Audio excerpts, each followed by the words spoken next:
നിങ്ങൾ അറിഞ്ഞില്ലേ? പൊന്നേറ്റിൽ വിലക്കുറവിന്റെ സമയം. Ponnet home world, beach road, Chavakkad. Ponnet gift world, main road, Chavakkad.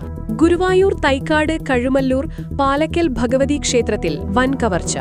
ഓഫീസിലെ ലോക്കറിൽ സൂക്ഷിച്ചിരുന്ന തിരുവാഭരണങ്ങൾ അടക്കമുള്ള 7 പവനിലധികം സ്വർണവും 1.25 ലക്ഷത്തോളം രൂപയും കവർന്നു.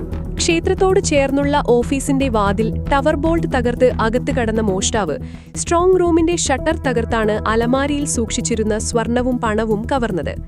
ക്ഷേത്രത്തിന്റെ പടിഞ്ഞാറ് ഭാഗത്തെ മതിൽ ചാടിക്കടന്ന് മോഷ്ടാവെത്തിയതിന്റെ അടയാളങ്ങളുണ്ട്. ഇവിടെ പുല്ലിൽ ചവിട്ടി നടന്ന പാടുകളുമുണ്ട്. ഓഫീസിന്റെ വാതിലിന്റെ പൂട്ട് ഇളക്കിയിട്ടില്ലെങ്കിലും 2 പാളികളുള്ള വാതിലിന്റെ ടവർ ബോൾട്ട് തള്ളി തകർത്താണ് മോഷ്ടാവ് അകത്ത് കടന്നിട്ടുള്ളത്. സ്ട്രോങ് റൂം ഷട്ടറിന്റെ സെന്റർ ലോക്ക് തുറക്കാതെ ഷട്ടർ ഒരു വശത്ത് നിന്ന് ഇളക്കിയാണ് മോഷ്ടാവ് പ്രവേശിച്ചിട്ടുള്ളത്. മോഷ്ടാവ് കടന്ന ഭാഗത്തെ ഷട്ടർ ഇളക്കി മാറ്റിവെച്ച നിലയിലാണ്.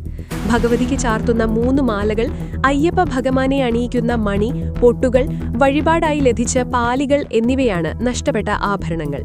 അലമാരിയിൽ നിന്നാണ് പണം കവർന്നത്. ഓഫീസിലുള്ള മറ്റൊരു മുറിയും തുറക്കാൻ ശ്രമം നടത്തിയിട്ടുണ്ട്. ഓഫീസിനടുത്തു വെച്ചിരുന്ന ക്ഷേത്രം പൂജാരിയുടെ ബൈക്കിന്റെ രേഖകൾ പുറത്തേക്ക് വലിച്ചിട്ട നിലയിലായിരുന്നു. ഇന്ന് രാവിലെ ക്ഷേത്രം തുറക്കാനെത്തിയപ്പോഴാണ് മോഷണം അറിഞ്ഞത്. Murali Perunnelli MLA, Guruvayur ACP S Suresh എന്നിവരും ക്ഷേത്രത്തിലെത്തി. ഗുരുവായൂർ പോലീസ് സ്ഥലത്തെത്തി അന്വേഷണം ആരംഭിച്ചു. ഡോഗ് സ്ക്വാഡും വിരലടയാള വിദഗ്ധരും സ്ഥലത്തെത്തി പരിശോധന നടത്തും.